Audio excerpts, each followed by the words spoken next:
오늘 에스겔서 30장에서는 애굽에 대한 심판 예언이 계속해서 나옵니다. 에스겔서 29장부터 32장까지 4개 장에 걸쳐서 애굽에 대한 심판 예언이 나옵니다. 긴 분량에 걸쳐서 심판의 여러 가지 측면들을 다양하게 설명하고 있습니다. 총체적인 심판, 철저한 심판이 애굽 땅에 임하고 있다 하는 것을 보여줍니다. 하나님의 백성과 교회를 탄압하고 하나님을 대적하고 우상을 숭배하도록 사람들을 이끈 그 죄가 이렇게 큽니다. 앞에 29장에서는 주로 나일강으로 대표되는 애굽의 천연 자원과 또 부유함, 그 풍족한 농토와 많은 해산물들, 이런 것들을 심판하셔서 그들이 극심한 가뭄에 처하게 될 것을 주로 설명하였습니다. 오늘 30장에서는 정치 군사적인 면에서 군사들의 철저한 침략을 받고 멸망하게 될 것을 가르쳐 줍니다. 먼저 1절로 9절에서는 외세가 하나님의 명령을 받아서 애굽을 침략하면서 그 애굽에 있는 여러 동맹 국가들도 전부 다 함께 멸망시킬 것이라는 점을 가르쳐 줍니다. 그동안 애굽은 군사적인 침략으로부터 비교적 안전한 상태로 살았습니다. 메소포타미아 그 중심지에서 애굽으로 들어오는 길이 외길이었습니다. 이스라엘이 있는 그 땅으로만 들어올 수가 있었습니다. 하나님께서 가나안 땅을 이스라엘에게 주시고 안전하게 보호해 주셔서 외세가 함부로 침략하지 못하게 하였고, 그래서 애굽은 아수르, 바벨론, 아람과 같은 그 메소포타미아 중심지를 차지하고 있는 강대국들로부터 침략에서 비교적 안전하게 보호받았습니다. 하지만 더 이상 하나님께서 이스라엘을 지키지 않으시고 멸망시키실 것입니다. 또한 그 길을 통해서 애굽 또한 침략하셔서 안전하지 못하게 하실 것입니다. 애굽뿐만 아니라 애굽과 함께 동맹을 맺었던 주변의 나라들, 그 구스를 비롯한 여러 다른 민족들도 함께 침략하실 것입니다. 이 민족들은 애굽 강대국의 힘을 의지해서 자신들의 민족의 안위와 번성을 꾀하고 있었습니다. 하나님보다 강대국을 의지하던 나라들이었습니다. 하나님께서는 이 모든 나라들을 심판하시고 멸하시면서 주님만이 영광 받으실 분이라는 것을 온 세상 열방들에게 드러내실 것입니다. 다음으로 10절부터 19절에서는 바벨론을 통해서 애굽을 침략하시는 내용이 나옵니다. 여러 애굽의 중요한 지명들을 언급하면서 이 하나님의 심판과 멸망이 애굽 전역에 걸친 총체적인 것임을 말씀하십니다. 여기에 끊는다 하는 말이 3번 나옵니다. 10절, 13절, 18절. 그런데 이 끊는다는 말이 안식한다 하는 말의 또 다른 번역어입니다. 이들은 하나님 안에서 편히 쉬지 못하고 우상을 숭배하면서 끊임없이 죄악을 범하였습니다. 이들이 스스로 주님 안에서 안식하며 거하지 못하기 때문에 하나님께서는 이들을 끊으시고 멸망시키심으로써 하나님의 안식 안으로 강제적으로 들어오게 하십니다. 하나님께서 홀로 영광 받으시고 예배를 받으실 것입니다. 스스로 하나님을 예배하는 사람, 하나님께 순종하는 사람은 주님 안에 편하게 거하면서 안식할 수 있습니다. 하지만 스스로 하나님을 대적하고 악을 꾀하는 사람, 하나님을 예배하기를 거부하는 사람은 하나님께서 강제로 심판하시고 끊으심으로써 안식하게 하십니다. 하나님을 인정하도록 하십니다. 이것은 큰 멸망이며 불행입니다. 우리도 하나님께서 부르실 때에 그 부르심을 응답하여서 자발적으로 기쁜 마음으로 순종하며 나아가며 하나님을 예배하며 편히 안식합시다. 마지막으로 20절로 26절에서는 애굽의 왕조를 완전히 멸망시키십니다. 애굽의 왕이 후위를 도모하지 못하도록 바벨론 왕 느부갓네살에 의해서 철저하게 멸망을 당하게 될 것입니다. 애굽은 앞으로 정치 군사적으로 재기를 꾀할 수 없을 것입니다. 그 중심이 되는 구심점이 되는 왕이 재기할 수 없을 것입니다. 이렇게 하나님께서 군사적으로 애굽을 철저히 멸하시며 하나님의 여호와 되심을 분명히 드러내실 것입니다. 여기 19절에 내가 여호와인 줄을 그들이 알리라. 25절과 26절에도 내가 여호와인 줄을 그들이 알리라.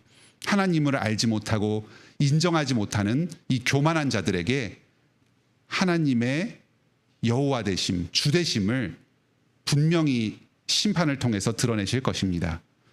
오늘 이 말씀을 통해서 우리에게 주시는 중요한 교훈들이 있습니다. 첫째로 주님의 날이 가깝습니다. 3절에 그날이 가깝도다. 여호와의 날이 가깝도다. 하나님께서 바벨론을 통해서 이스라엘을 심판하시고 애굽을 심판하신 날이 가까웠습니다. 이미 그 날은 지났습니다. 하지만 지금도 여호와의 날, 예수 그리스도께서 재림하실 날이 우리 앞에 가까이 남아 있습니다. 이 날이 오면 하나님께 대적한 자들은 한 사람도 살아남지 못할 것입니다. 하나님 앞에서 핑계댈 수가 없습니다. 나는 하나님 앞에 주도적으로 우상숭배하지 않았다. 주도적으로 반역하고 교회를 탄압하지 않았다. 이렇게 주장할 수 없습니다.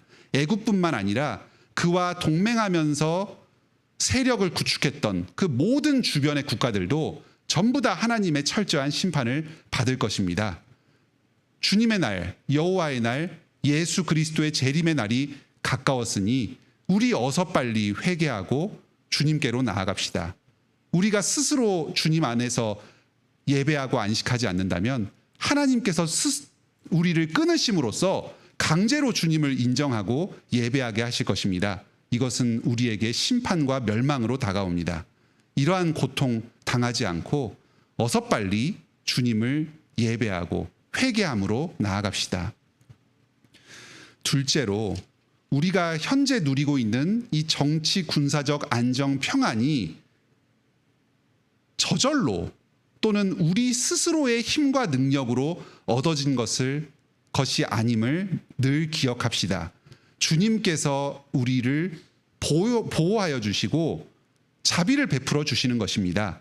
지금 우리나라도 이 지정학적 관계 가운데에서 북한과의 갈등, 일본이나 중국과의 갈등, 러시아와의 갈등 가운데에 많은 불안 요소를 가지고 있습니다. 하지만 주님께서 한국전쟁 이후로 지금 70년 이상 되는 긴 기간 동안 우리나라를 평화와 안정을 지켜주시고 안전하게 생활을 꾸리도록 하여 주셨습니다. 이것이 어떤 우리 스스로의 정치 외교적인 성과라거나 아니면 주변 강대국의 호의에서 비롯된 것이 아니라 주님께서 지켜주신 것이라는 사실을 늘 기억해야 합니다. 주님께 감사합시다. 또 계속해서 우리에게 이 평화와 안전을 주시도록 기도하며 간구하며 나아갑시다. 마지막으로 주님께서 이 이방 나라들, 세력들, 주님의 원수들을 심판하시는 것은 그들 또한 여호와 되심을 알고 나오도록 부르시는 또 다른 초대라는 점을 기억합시다. 하나님께서는 언약 백성만을 보호하시며 그들의 하나님만이 되시는 것이 아닙니다. 온 세상 천하를 다스리시는 분으로서 만유의 주로서 스스로를 드러내시고 사람들의 예배를 받으십니다. 모든 이방 나라 백성들이 복음을 통해서 하나님을 깨닫지 못할 때에는 강력한 심판을 통해서 그들을 굴복시키시며 하나님을 인정하게 하십니다. 하나님의 심판 가운데 진노와 저주 가운데 처해 있는 불신자들이 있다면 그들을 멸망당할 것만을 바라는 것이 아니라 이러한 고난을 통해서 그들 또한 하나님을 인정하고 주님께 나아오도록 간구합시다. 또 그들에게도 참 사랑의 마음으로 계속해서 복음을 전하도록 합시다. 우리 주변에 여전히 그리스도의 복음을 듣지 못하고 믿지 못하는 많은 사람들이 있습니다. 이 지역에서 하나님의 진노 가운데 살아가고 있는 불쌍한 영혼들이 많습니다. 특히 우리 주변에 있는 친지들, 사랑하는 가족들 가운데에 아직도 하나님을 알지 못하고 믿지 못하는 사람들이 있습니다.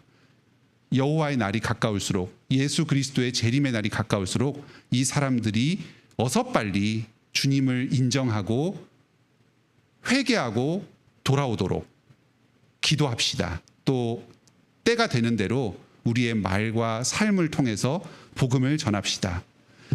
함께 기도하겠습니다. 하늘에 계신 우리 아버지, 오늘 에스겔서 30장 말씀을 통해서 주님의 임박한 심판을 다시금 깨닫게 하여 주시고 이 땅에 주님을 알지 못하는 여러 사람들을 위해서 기도하게 하시니 감사드립니다. 애굽이 하나님의 원수로서, 교회의 원수로서 이스라엘을 핍박하고 하나님을 대적하였습니다. 우상 숭배를 퍼뜨리는 중심지가 되었습니다. 하나님께서 이들을 결국 철저히 파멸시키실 것입니다.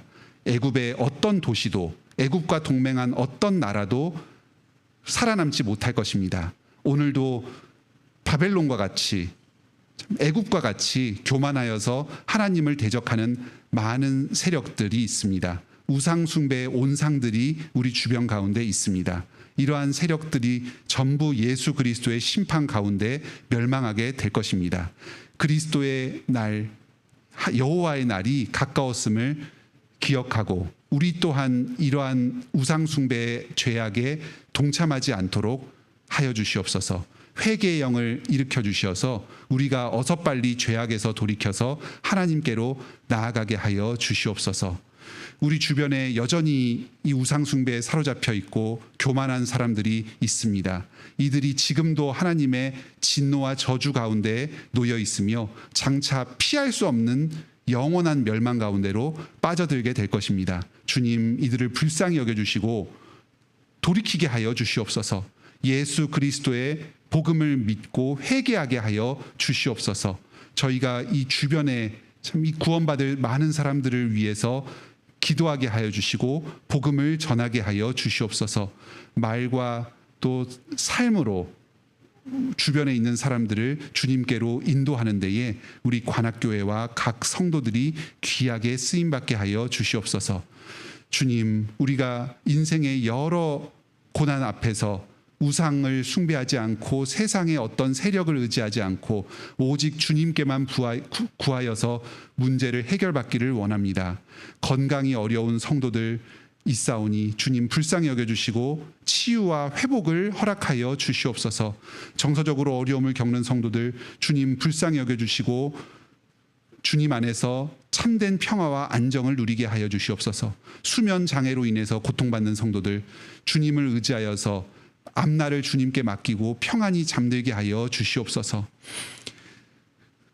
경제적으로 어려움을 겪고 있는 성도들 어서 빨리 이 경제적 곤궁에서 벗어날 수 있도록 기회를 허락하여 주시옵소서. 일자리를 허락하여 주시고 삶의 의지를 북돋아 주시옵소서.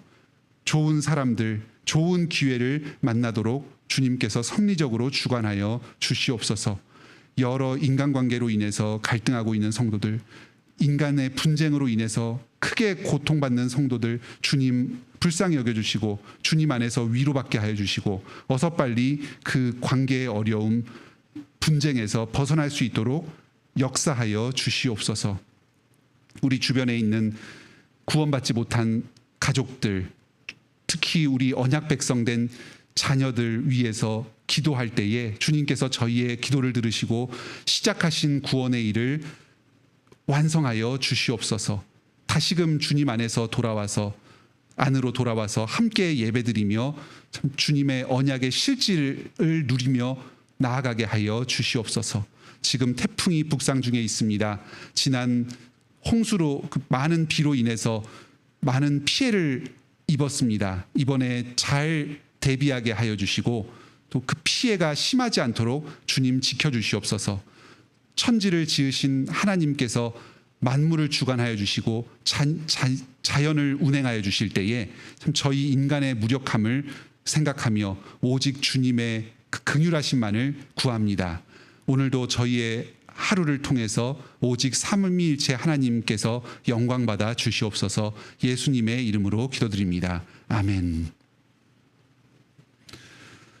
오늘도 은혜로운 기도 시간 되시길 바랍니다.